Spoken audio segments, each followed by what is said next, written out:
Good. We are alive, as they say. Okay.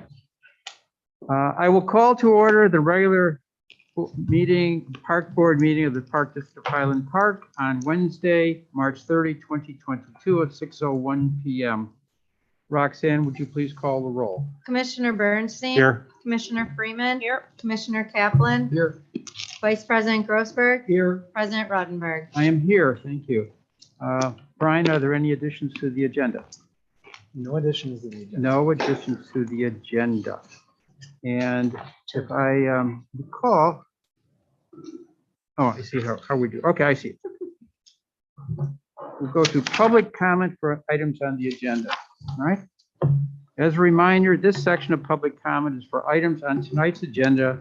There will be a second opportunity at the end of the meeting for those who wish to comment on other items not on tonight's agenda. Each person or representative is limited to speak one time only, and all comments from the public will be limited to 3 minutes per person. Anyone attending virtually wishing to provide public comment for items on the agenda will need to use the raise hand function in Zoom. Executive Director Romes, are there any members of the public attending tonight's meeting in person who indicated on the sign-in sheet they would like to provide public comment for items on the agenda? No, there are not any who would like to provide public comment. All right. Are there any members of the public attending virtually? Whoops. No, there is not. Annette's the only one and she hasn't raised her hand. Okay, thank you. That being said, is there a motion to go into closed session pursuant to the following section of the Open Meetings Act? Section 2C1, the employment, compensation, discipline, performance, or dismissal of specific employees, specific individuals who serve as independent contractors in a park, recreational, or educational setting, or specific volunteers of the public body or legal counsel for the public body. So moved. Is there a second? I'm sorry, we have a motion and a second. Roxanne, please call the roll. Commissioner Bernstein. Aye. Commissioner Freeman. Aye. Commissioner Kaplan. Sure. Vice President Grossberg.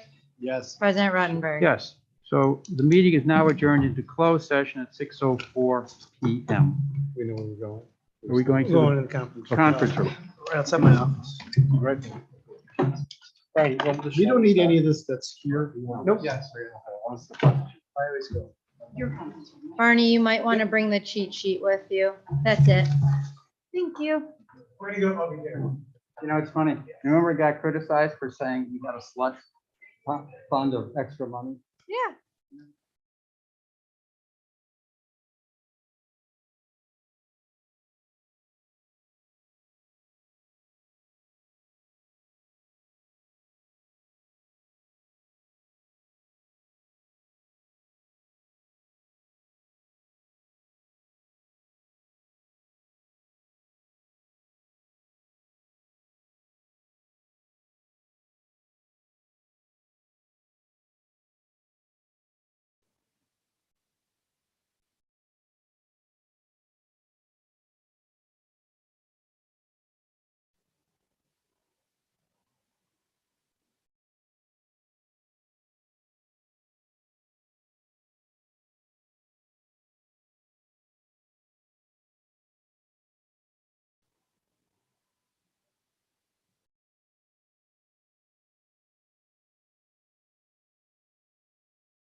Yeah, stop Cal from talking.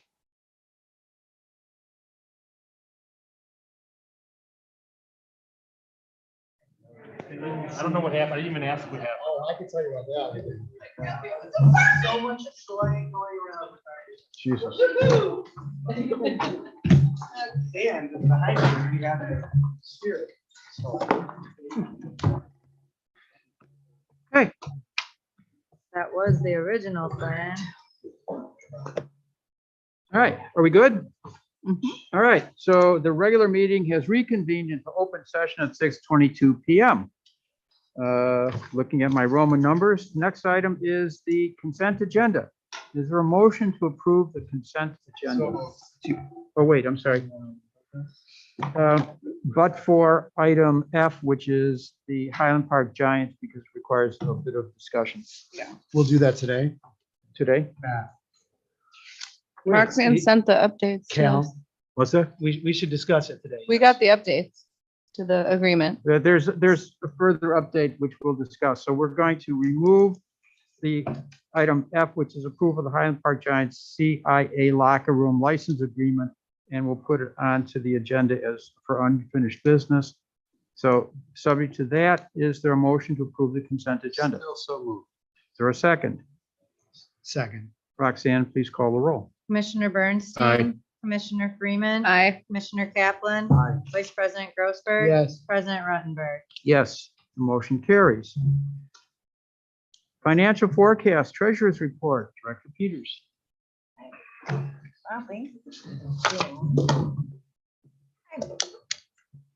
right, good evening. We have on our screen our 2022 financial forecast and treasurer's report. Okay, get organized here. Okay, first of all, in case anyone missed this, at our finance committee meeting earlier in the month, the Park District is pleased to announce that President Ruttenberg, the rest of the board, and the district would receive the Award of Financial Reporting Achievement of Excellence from the GFOA, and something that we have received for several years in a row. And congratulations to all of us. Well, congratulations to the president. His name's on it. Absolutely. I put it in the windshield of my car. I mean, obviously, There with you the go. one-man show over there, and it's yeah. like based on what our president. So- Yeah. All right, Yeah. that's 10 seconds, Cal. All right, just thought we'd, get that up there nice and glossy. Okay, next we have what we're used to looking at, our operation schedule. We can see up there that our revenues are trending better than where we had budgeted them to be, and our expenses are coming in less than where we had budgeted them to be. So overall, that gives us a year-to-date difference of about a $700,000 amount, doing better than where we had budgeted to be. And if we compare that to the 3-year pre-COVID average, we're at about $450,000 better than we were 2017 through 2019. Again, we have discussed this before. The first quarter is really tough to look at the numbers. You don't want to take them as is. There's usually a lot of timing differences in those, but still not looking bad. So if we go to the next slide, where we just sort of do our summary of what those numbers represent, we will start with in February of 2022, the Park District programs and facilities are performing better than budget. And while about $300,000 of that operating surplus we just saw in the $700,000, that's due to timing differences. But if we take $400,000, that is a true operating surplus at the end of February. If we look at what is making up that surplus, we have Westridge Center at about $96,000. We discussed this last month. They've really had an explosion in their childhood enrichment programming.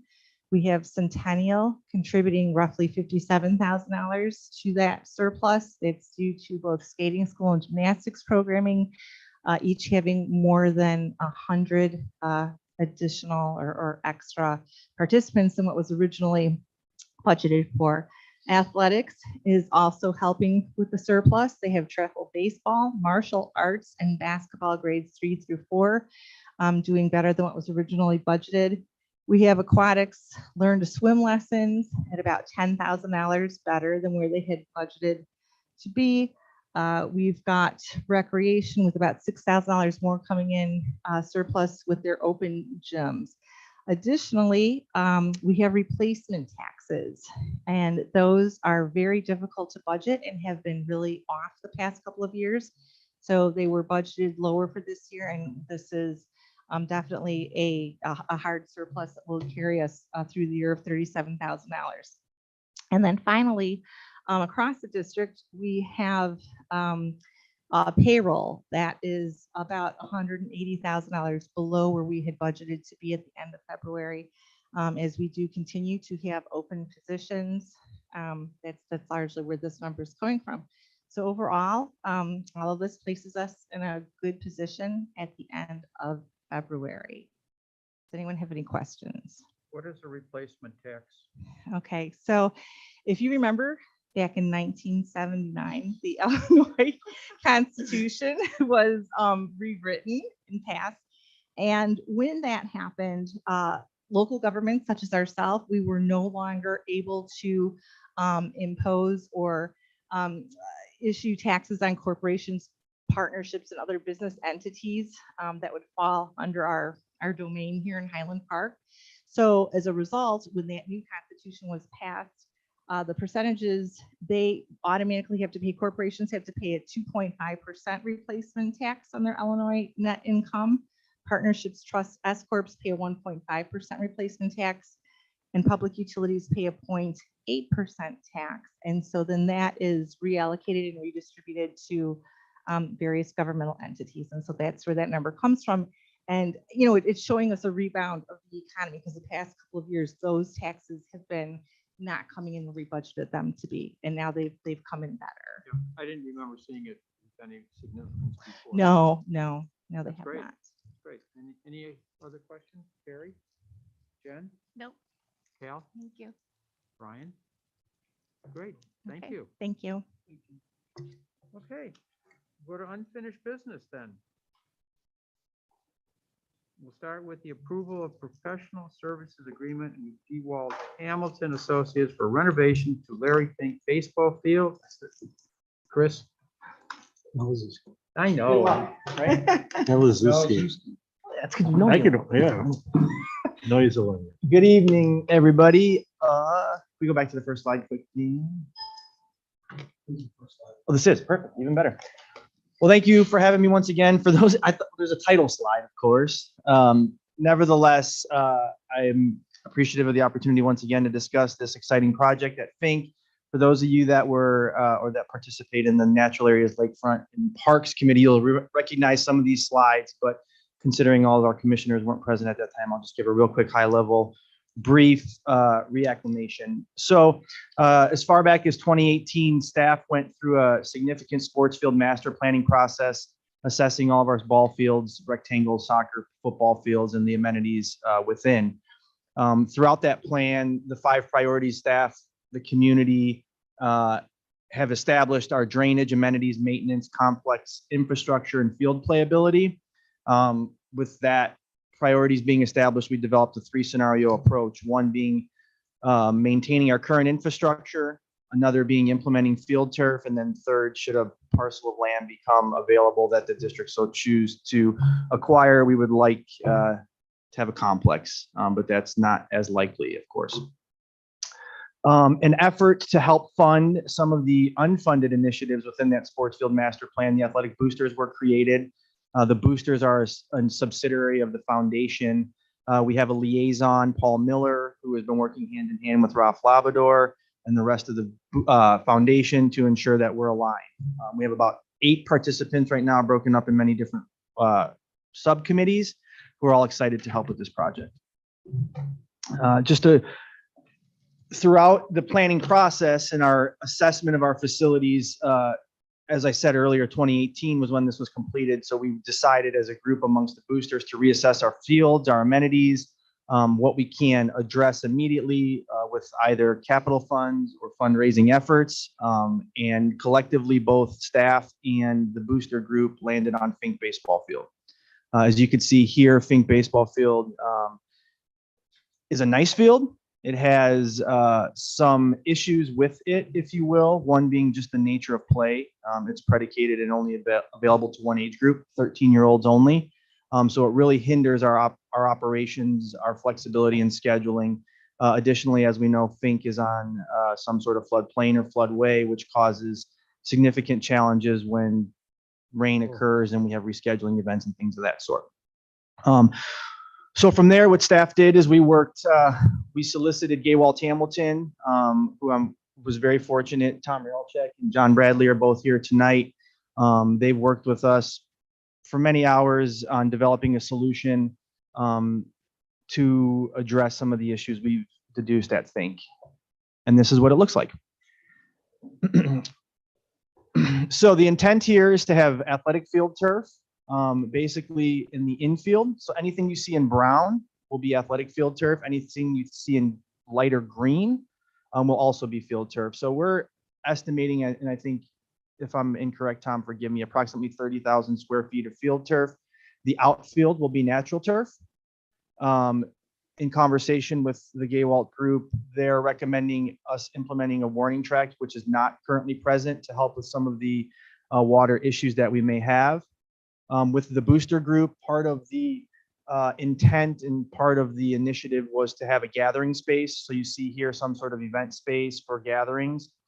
We also are striving to have some covered space for the players, a little media area here and back, and then extending our concrete pad to be a little more comfortable. If you notice here, we have just kind of limestone. It's not necessarily as conducive to comfortable walking, if you will, or access for players or things like that to the field. Additionally, we're showing a removable outfield fence. The great thing about this iteration of the field is it's fully capable of encompassing our 8-year-old players all the way up to all 14Us. So 8, 9s, 10s, 11s, 12s, 13s, 14s. Here you can see 60 to 90-foot base paths, the coinciding mounds. And then the field, the fence is actually portable. So based on the level of play and the age group, we can move that in and out with some manpower or some equipment. Additionally, staff have worked with Musco Lighting. We've provided them this iteration. They've also provided us back some general high-level opinion costs. We haven't really dug deep in with them yet. And the goal would be, as the project proceeds, we engage them a little bit more significantly. So what is all this going to cost? Approximately $1 million. So in working with the team at that's it, right? So working with the team at Gaywalt, the high-level opinion cost is $1 million, broken up into two portions: the professional services, preparation, excavation, the surface, amenities, etc. And then also Musco provided us a high-level opinion of cost. The great thing about those lights right now at this field is they are actually conducive. We may have to change some of the heading because the field the diameters are extending. Here you can see it's 300, 350, 300. Currently the lights are set to be 250, 300, 250. So we may have to either implement another pole or change some of the ballast or how the heads are basically directed towards the field of play. So with that, we worked with Gaywalt. They provided us a proposal. The proposal in total is $84,900, broken up into several components. And working with, in discussion with the committee earlier in the month on the 16th, we discussed phasing payments and working in a comfortable pace that we can receive deliverables based on how either one, fundraising is going and the project is proceeding, or how comfortable the board is in assisting and funding in this project. So as you can see here, the first initiative is schematic design, which is slated for May. That will be about a $7,000 bill, so on and so forth, totaling $84,900. Our proposed schedule, the end goal would be April 1st. So that would be when we would cut the ribbon. We would let our first player on the field. So as I said earlier, May 22 is the schematic design. Moving into July would be the geotechnical investigation, topography studies, soil borings, etc. November, we would work to design and engineer the field, including drainage, etc., and drainage, field lighting, and all, I guess all that's encompassing, if you will. Gaywalt Hamilton would assist us in permitting December of 22. We would then put to bid the project April of 23, awarded in May. Construction would begin in July. October 23rd would be substantial completion. This allows for a growing season, so on and so forth. And then April 24th would be opening day. The financial milestones to meet those schedule, as I said, as the committee earlier in the month asked, schematic design May, 7,000, so on and so forth. I won't read that to the group. So here's our next steps. Our hope tonight is to gain approval and to enter the agreement for professional services with Gaywald Hamilton. Then we do have a meeting this coming Monday at 5 p.m. We've engaged a nonprofit coach. They've already been a part of our team helping organize, and we're going to introduce Dave Kaufman and the rest of his team to these boosters on April 4th. They're excited to meet them. From there, we're going to fundraise. And as the fundraising goes, we'll continue to check in with the board and let you know where we're at, so we can continue to make decisions as a group. And then we'll fundraise some more. And then at some point, we're going to have to decide as a group, and we're going to have to work with the board, and we're going to have to ask the board how we want to fund this project based on how fundraising efforts are going. So if the board remembers that if you were present at the committee meeting on the 16th, I provided 3 separate options of funding. One was simply 100% fundraised of a project. Second option was a seed money, and third was just to backfill as fundraising efforts needed. Then it's construction, and we'll continue to fundraise any open or any unraised money or any necessary money needed for the project. And then we're going to play ball April 1st. Questions? Well, let's start with Brian Kaplan. I hate going first. Okay. That's why I did it. What percentage are we looking at fundraising by the group? The group's goal is 100%. Come again? The group's goal is 100%. That's all of it. Okay. That's $1 million. 100%. You said that's for the boat launch or for this?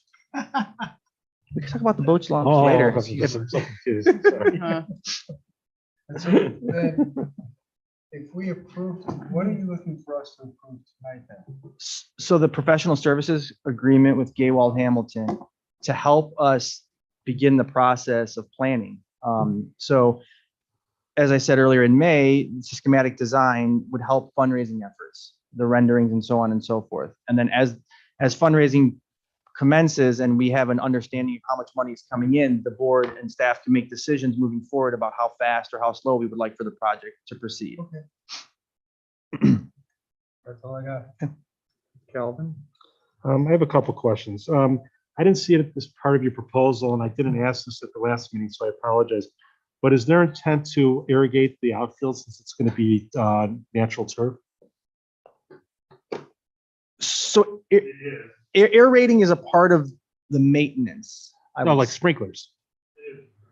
It is currently, so the plan is to have Water. sprinklers to water it? Yes. Okay, that's good because that helps with weed control and everything like that, having sprinklers there. Number two, with regard to the fences, I know that there's, and we didn't have it see a drawing where the flood, I believe this is not in a floodway. It may be at a floodplain, correct? Yeah. So do the fences violate any of the provisions with regard to the floodplain? Can you put a fence in a floodplain? Good evening. Just- yeah. Hi. Everybody. Sorry, Yeah. Tom. As long as we're outside of the floodway, the fixed features are allowed. And even the extended outfield fence stays out of the floodway. So the project is all within the floodplain. We have to manage our cut and fill, but we don't have the obstacle requirements or limitations for it. Because my recollections were the first time they put fences at Fink, they were talking about having at least the bottom of the fences being able to basically move, just to compensate for the being in a floodplain. Am I imagining something or? If it was, it may have not been this particular field, or it may have been, no commit has a floodplain. Yeah. But what they're talking about also is removable, sort of a freestanding fence, which a lot of high schools use to manage like mixed play softball and baseball on the soccer field. So, that would obviously be allowed since it's not fixed. So in summary, the fence would not be in violating any provisions regarding being in a floodplain. Okay, now let's talk about the the turf, the field turf, whatever it's going to be called. Is that in the floodplain or the floodway? It's in the floodplain. So, yeah, none of our work based on our mapping is in the floodway. Okay. So we're avoiding that. That keeps our Just for people knowing that, can you explain what the difference between a floodplain and floodway is?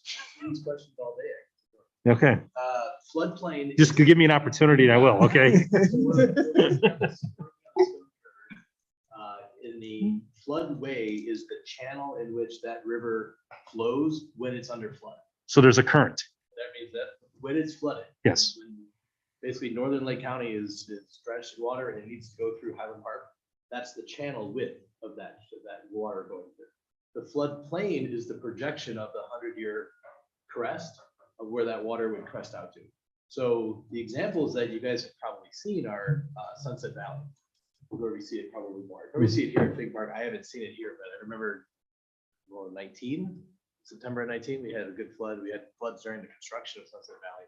But you can see the floodplain projection, and then it recedes back, and the floodway channel actually was never really filled even during some of those stages because those were crest surges and stuff. So, Do you have experience with installation of field turf in floodplains? yes. And how does that activate? How do you do that? You have a few logical suggestions to change your product use. So typical synthetic turf is polyethylene grass and crumb rubber infill. Most crumb rubber is a little lighter than water, and that would float away. The other sort of secondary benefits, there's some olive pits which are used by Schaumburg Park District at Olympic Park, the ones you see right along Route 53 there. And those are heavier than water. Mondo has an EcoFill product that is a crumb rubber that is coated and a little bit heavier than water.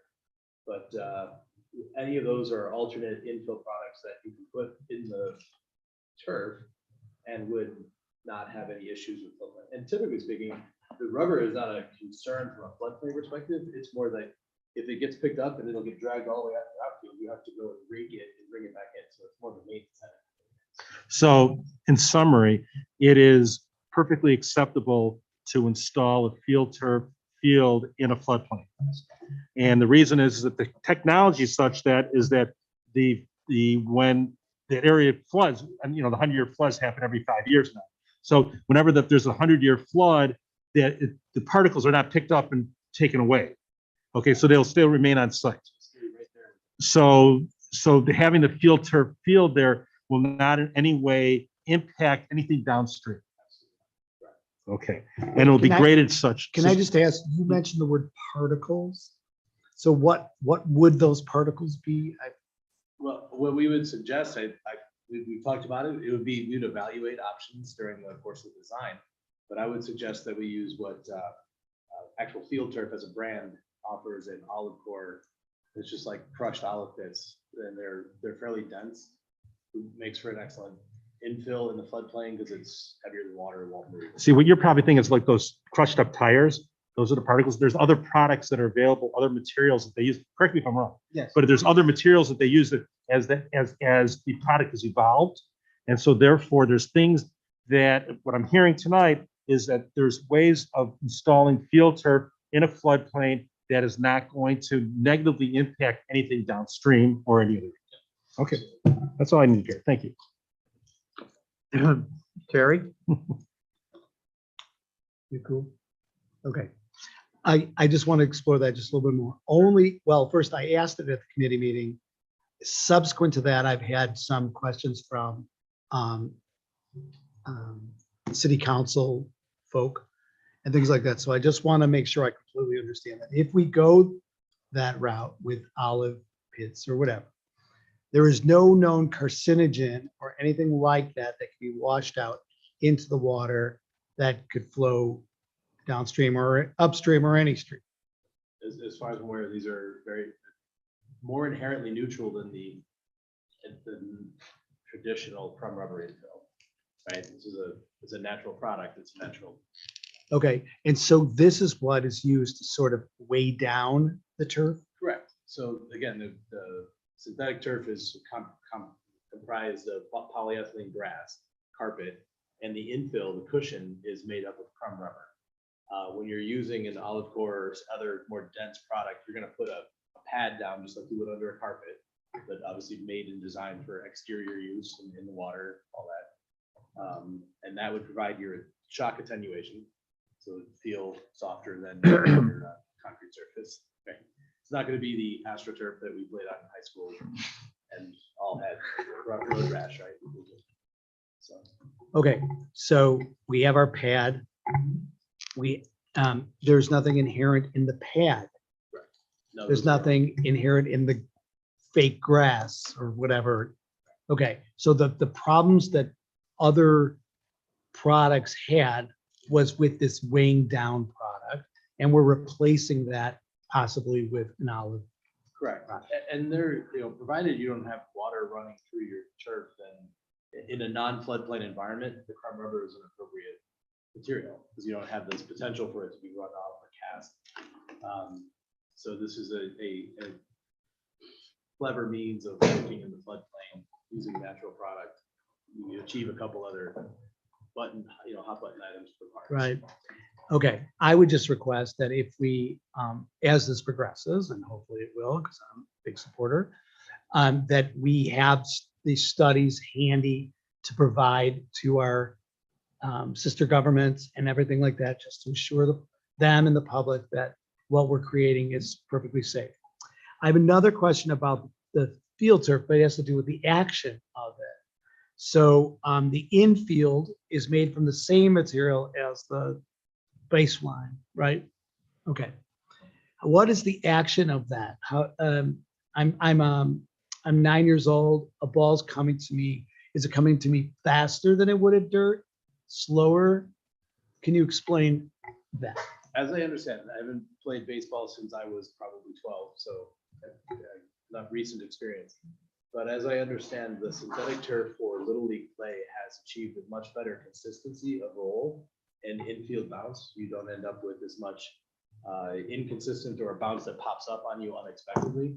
It's a little easier to maintain a regular surface within that infield area. Okay. So you can have a better predictable play, which is an ideal. It's not going to roll any faster or slower than it would on a natural grass surface because the baseball is not as slowed down by the depth of grass, the density of grass, as say a soccer ball might be.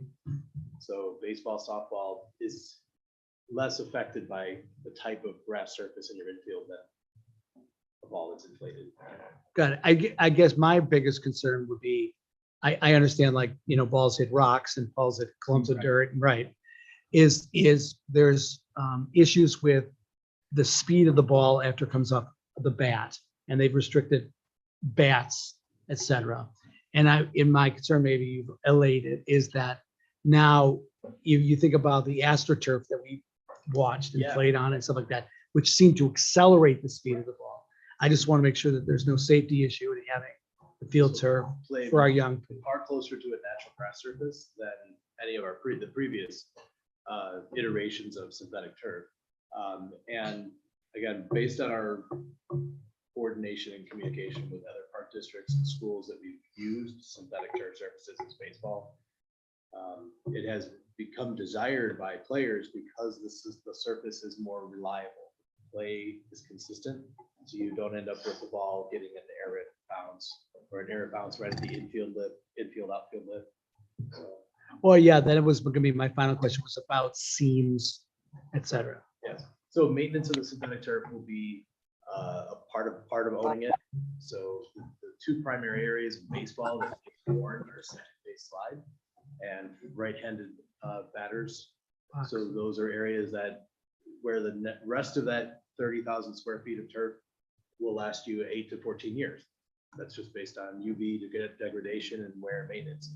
Those areas, the batter's box and the second base slide, you probably replace 3 or 4 years, but you'll take out an area the size of this table, just replace it. But but it's going to be natural turf in the outfield, and there will be an end to the field turf and the Yes. beginning of natural turf. Yes. So that is a seam of some sort. It's a joint point, correct. Okay, And that is maintained in a very similar manner to your lips on your current infield mix and natural grass surfaces. So that infill will it eventually cast out into the outfield and develop a hump, and you'll have to cut that down, just like you would have to manage the width of an infield Mhm. on a baseball field. So it would probably happen slower because the infield cast out much freer, but it will happen. Okay. Thank you. Okay. Cal had another question. Quickly, I assume that the field turf will not be porous, will not be permeable. I mean, water's not going to be able to drain into. Or how's that work? Field turf drains through, or water drains through field turf very similar to permeable pavement. Oh, it does. So it's underneath the carpet. So the carpet, the cloth, the Mhm. fabric that the carpet is glued to is porous. Any shock pad that's developed is porous. Everything drains through, and then underneath it is an open graded stone section. So then it drains through that. Drains through that. So that's not going to alter the floodplain at all because, in fact, it may be. Does it improve the drainage, or does it just? The drainage of the infield, but it won't affect the floodplain. So they're not going to have to resurvey it to redo the map of the floodplain because we're putting this in the floodplain. Okay, that's good. Thank you. Sorry about that. Jen? No, we tackled everything. Yeah. Well, actually, what does it feel like to fall on it compared with slide fall? Same? Soft, yeah. It's soft. Yeah. I mean, it's hard, but It's hard but soft. like Stop, but it's it's not like you're gonna get hurt more. You don't have more opportunity to be hurt on a field turf than you would natural turf. Yeah, okay. Not concrete. I just have one question. I think it's a great project and we will have to discuss financing for this. What about the scoreboard? You had some note up there about, Well, we currently have a manual scoreboard present on site as it is today. Well, like, as I said, was pending funding and pending our wishes to see how we proceed with it. I've taken I will many tell you, a the nap on that boosters are looking scoreboard. for like an LED scoreboard with a video and fireworks. You know, we may have a little bit more of a reserved taste. So I think that's pending finances and however the board and. I've taken many a nap on that scoreboard. so just to get an idea, an LED scoreboard would cost what? A lot. 200,000 pending on the size, $250,000. Well, we'll thank the boosters. Yeah. Mhm. Like an LED video capability. Yeah. Okay. Yeah. Think like White Sox, you know, Yeah. With the Swiss Pinwheels and spinners everything. and yeah. Fine, Okay. I'm in. Well, I think it's a great project. Are you looking for a motion? Yeah. Move for And approval? we have a motion to approve authorization for the executive director to enter into a professional service agreement with DeWalt Hamilton Associates for renovations to Larry Fink Baseball Field in the amount of $84,900. There's already been a motion to approve. Is there a second? Second. Second. Thank you. Roxanne, please call the roll. Commissioner Bernstein, Commissioner Freeman. Aye. Commissioner Kaplan. Aye. Vice President Grossberg. Yes. President Ruttenberg. I vote yes, motion carries. Thank you. Enthusiastically. Thanks. Thank you. Nice to meet you. Approval of the 2022 Hidden Creek Aqua Park Pool Shell Replacement Bid. I will take this and it will be very quick because unfortunately we did not receive any bids for this project. Man. So there is no necessary approval, but I will just note that obviously because we will not be replacing the pool shell, staff will have to conduct some maintenance, and I just want to ensure the board and the community that the pool shell will be open, it will be safe, we will be just fine. Obviously, it would be preferable to replace it at this point because there it has exceeded its useful life, but with no bids, we have nothing to approve. So we will be rebidding this for hopeful installation in the fall. Thank you. Okay, thank you. Next, approval of executive director's compensation. I guess I'll present it.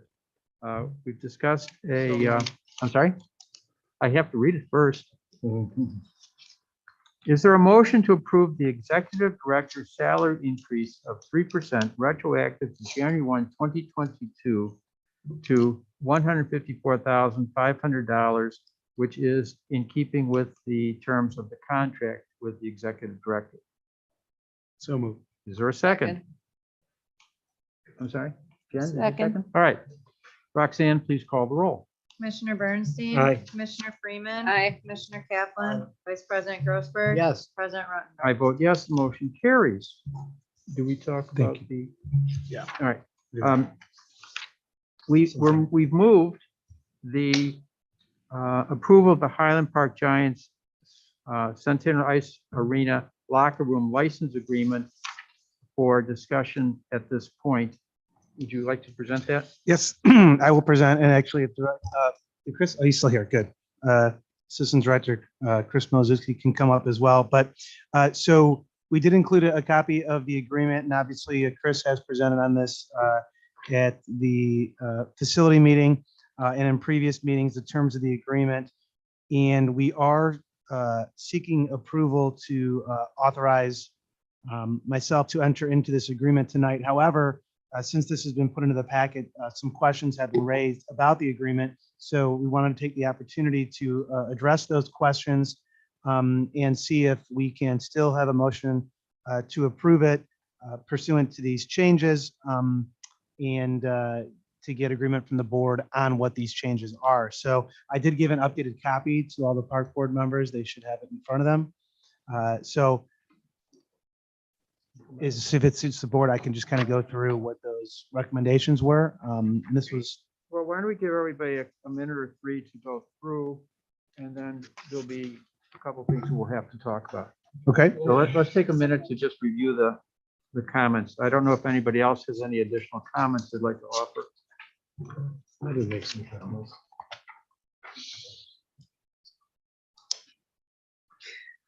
I didn't. I went to court and argued. They're busy eating candy down here. Yeah, and dropped it.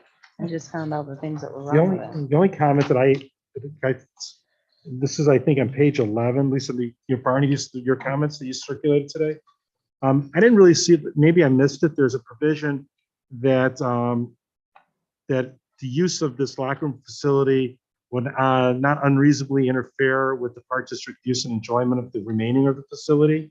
Is there any such language in there? Because I didn't see it. There is.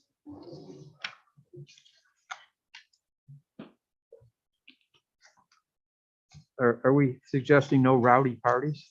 No, I just want to make sure whatever they do in this facility, because basically we're giving them a license and they'll have the exclusive use, I assume, correct? We do. And so whatever they do in there, because it's a shared facility, that will not any way interfere with our use and enjoyment of our facility. Cal, it's page 7, number 6, use of licensed premises. Let me see. Maybe I didn't get page 7. I didn't print it up. Barney, you didn't make comments on page 7? He did. That's the reason I didn't see it. It's on your new copy, page 7. Let me take a look. Did I miss that? I apologize. It speaks to sound, odor, etc. Numbers, what page? Number, Page what number? 7, What number? 7, number 6, use of the licensed Okay. premises. Mm. You know, while Cal's reading that, do we have a provision in here, and I should have thought of it, where they have to adhere to the rules and regulations of Centennial? Oh, what? I don't think it's specifically stated as such. Well, maybe we should add that, no beer, you know, the typical. We can add rules, regulations, policies, and ordinances. Yeah, why don't we do that? Sorry, I should have thought of that.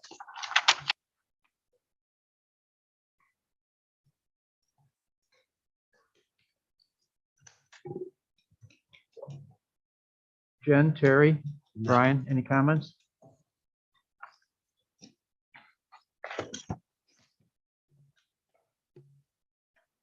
We have a no beer clause. I believe in no beer clause. Fun wrecker. I don't see, Chris, where does it say that it will not unreasonably interfere?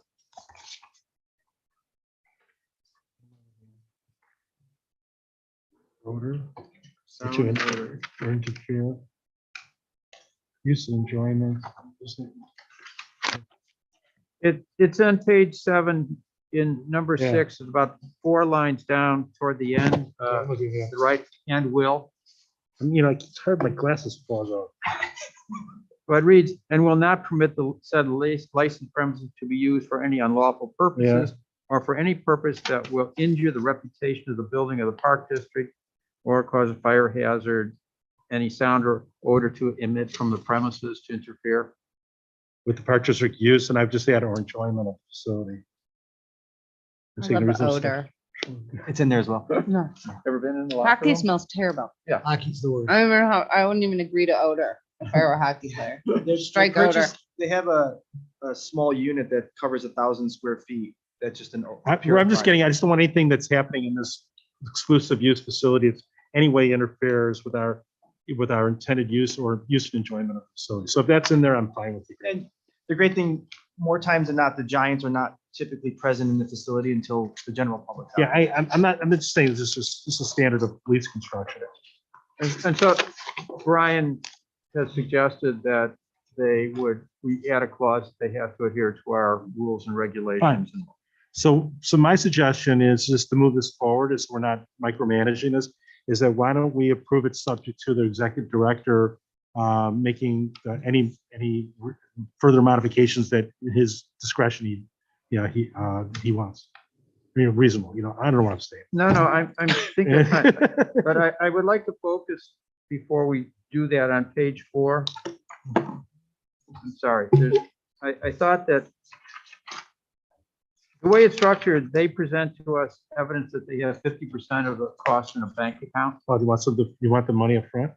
Well, I suggested we get an initial down payment and they pay normal construction on a monthly draw basis. Why was it drafted that way with the just showing proof of funds? Well, I don't know what he said either. so initially the council requested a letter of credit. The Giants responded with their bank was going to charge them an exorbitant amount of money for a letter of credit. That's crazy. So when working through this, we agreed upon showing bank statements of which they had the money.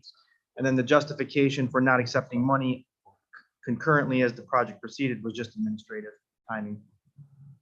Well, I just don't think we should have an agreement where we spend money somebody owes us and. My suggestion is, since they're going to show proof of funds anyway, that half is up on the commencing construction and half on substantial completion.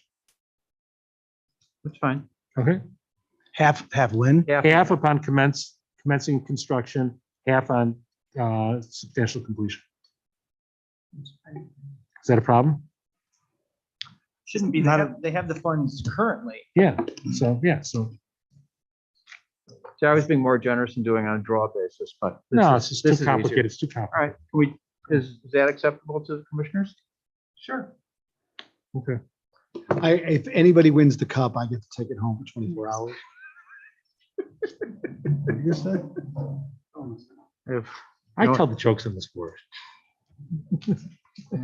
okay, Brian, are we good with that? Everything else is okay, and I guess we're going to approve it with subject to that one change? Yes. Move for approval, subject to the change. All in favor? Oh, I'm Aye. sorry. Any further comment? No. Roxanne, would you please call the roll? Commissioner Bernstein. Aye. Commissioner Freeman. Aye. Commissioner Kaplan. Aye. Vice President Grossberg. Yes. President Ruttenberg. Yes. Great, thanks. Do we move to new business now? Yes. Okay. Parks Foundation update. Liz, Thank you. not Terry? I had a terrible day at Were school you at that the night. tennis? Out in Good Indian Wells? evening, Good everyone. evening. So at their March meeting, the foundation board approved an amendment to their bylaws that would increase the maximum number of members to 11 from the current maximum number of 8. The additional members will help the board keep pace with the growth the foundation has experienced over the past year and expects to continue. And at their April meeting, which will be their annual meeting, 3 new members will be considered for vote to join the board that will bring the current total up to 8 members. So there's still additional room to grow. The board also discussed and agreed that they're going to be organized for their fundraising efforts into 2 buckets. One area will be fundraising for scholarships, and they'll be working with Park District staff and doing a few events throughout the year to do that fundraising. The other bucket of fundraising will be working with community members on projects like Park Avenue and the athletics boosters. So those efforts will kind of work hand in hand with each other. Also for 2022, the Foundation's fundraising goal above and beyond what they're doing with the athletics boosters and Park Avenue, their goal is $50,000. And they're working with the nonprofit coach to identify potential high capacity donors in Highland Park that they can start building relationships with. And this will not only help with their fundraising efforts, but their hope also is that they will continue to build relationships with people in the community who eventually could also become board members for the foundation. And in addition to that, we have 3 more bricks that need to be sold to meet our $25,000 goal for the Sunset Woods Playground gathering area. So just 3 more bricks and we're there. So And how much is a brick? $200. And finally, I just wanted to have you take a look at just a sample behind you by the entrance door of some of the merchandise that's available on the Park District website in their park shop. And there's a much larger selection in the shop, and all the proceeds go to the Parks Foundation. It's on the website up at the very top on the right-hand side. Okay. Are there any questions? Other than where is the park shop? We have brick and mortar. No, brick and mortar is out. Go look at Northwood Court. Too much overhead. Yeah. Yeah. Any other questions or? Well, thank you. Thank you. Thank you. Sounds like Thanks, the Terry. foundation's going to be doing great things. Terry. All right, board committee updates. Brian Rose. Thank you. Obviously, over the past year, we've been meeting much more often with board committees. And so I want to take an opportunity once a month at the regular board meeting to provide a very quick update of the business that was discussed during that committee meetings. I know not all board members go to those committee meetings, so just going to take a few minutes. And if there's any questions, I'd be happy to entertain those. But on March 9th, we did have the Facility and Recreation Committee, and we discussed the Recreation Center of Highland Park, the capital planning update in regards to the locker room. And at that meeting, staff provided an update indicating that we're going to defer the plans to do a renovation to the locker room. However, we'll be addressing the immediate needs of the carpet and looking at the lockers and a couple of the other amenities. And we'll come back to the park board with an update on that later this year. We also talked about Centennial Ice Arena building and site renovation updates, predominantly focusing on the exterior. And the board did come to consensus on a alternative exterior option to be included in the bid documents. Then on March 16th, we had the Lakefront Parks Natural Areas Committee. Director Malazewski already gave an update on the sports field master plan, and we are obviously making progress there for the approval of the agreement tonight. And then Maroney Park Playground was discussed at that meeting, and the board gave their feedback in regards to the survey that was recently done in the community. And there was consensus built around to continue to renovate the 2 to 5 area in the same location based on the numerous factors, including the feedback and the amount of work that it would entail to move to a different location on the other parcel. So we are moving in that direction, and we have another community meeting scheduled in April to share that feedback. On March 16th, we had a finance committee. We did review the 5-year capital plan, looking at all the items in the 5-year capital plan, as well as the 10-year funding model, just to ensure that we continue with our projects to stay on course and within our plans to be fiscally responsible. And so with that, we have committee meetings coming up in April. On April 13th is a Facility and Recreation Committee. on April 20th is Lakefront Parks and Natural Areas, followed by Finance, and then we'll have a Policy Committee on April 28th. That is my report. Are there any questions? Could you look into painting the fence at Maroney Park? The entire playground will be looked at, I believe, including the fence. So everything will be looked at. Okay. in Maroney Park. Okay. I'm not, I'm sorry. No, go ahead. My question is not necessarily, I mean, you were bringing up board committees. Yes. Was it encompassing liaisons as well? I mean, I guess I could wait till board comments for my. I was going to piggyback on it, but you really. Why don't haven't. you go ahead? I'm going to go ahead. Okay. So I have a liaison for sale, actually. I've been the liaison to the Oh. foundation. All 5 years I've been on the board. And you're doing And a it's not tremendous that job. I'm not And it's a passion of mine, but it's time to share the wealth. I'll do it. Why? You do such a good job. I'm Jen? more than happy to do it. Janice already will be know that happy to crew. do it, so therefore it's out. I would give you a mint. If you would. Okay, Terry, we're done. Sold. So, done. Okay, I will. You know, who Wally Pip is. And I ate it. I can have it back. Okay, all right. Thank you. That's all I wanted to say on that map. Congratulations, Jen. Yes, Jen, thank you. And Terry, thank you Good job, for Terry. your many years of I contribution. move for approval. All in favor, say aye, aye. It's done. Okay, director's report. Is that any different than the board committee update?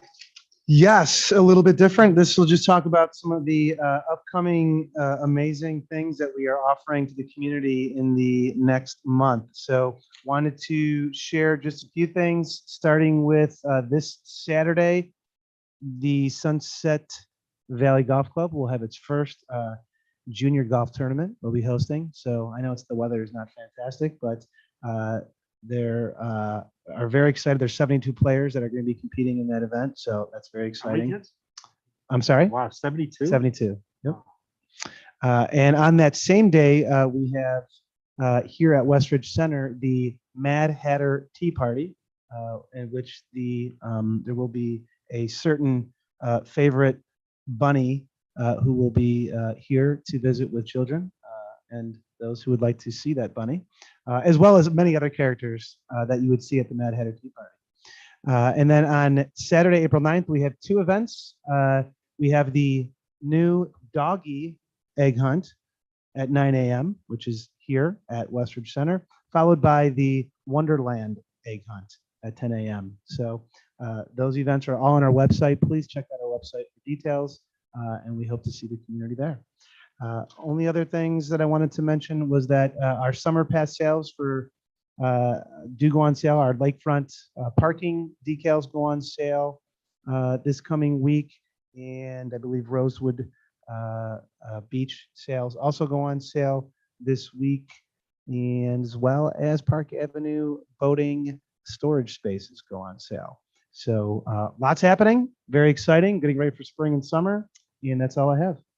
Thank you. Are there any questions or comments other than Terry? Oh, you can't. You already gave up your Used up choice. my. That's right. What was that? All right. Any other board comments besides Terry, who usurped the time? Yes.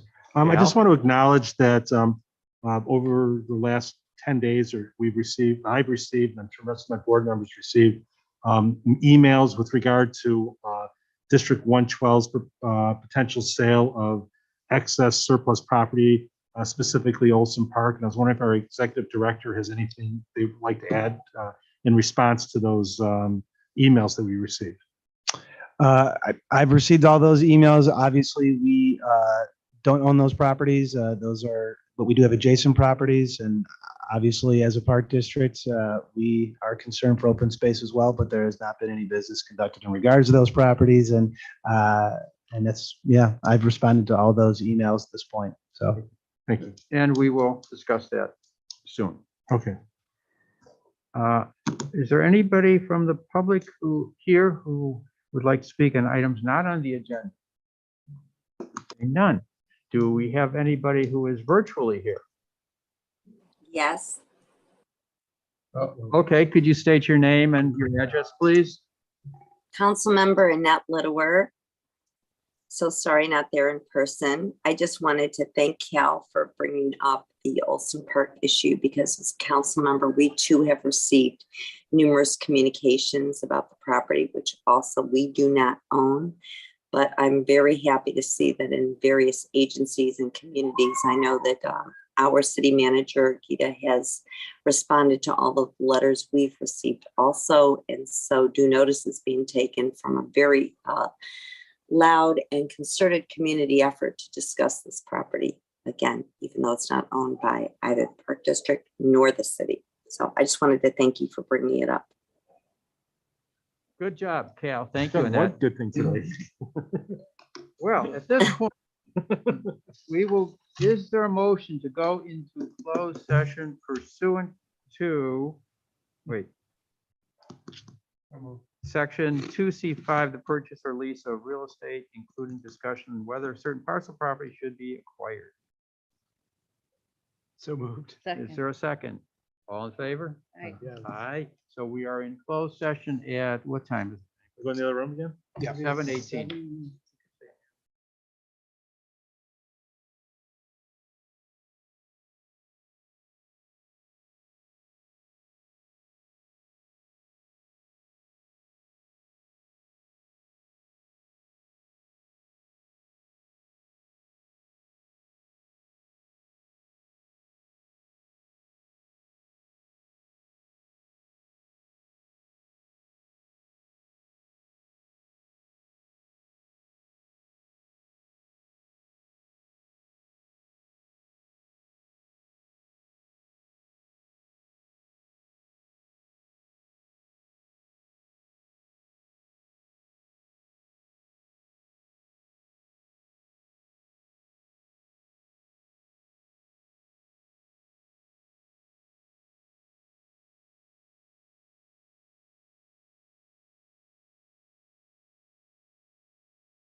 Oh, well, Here we go.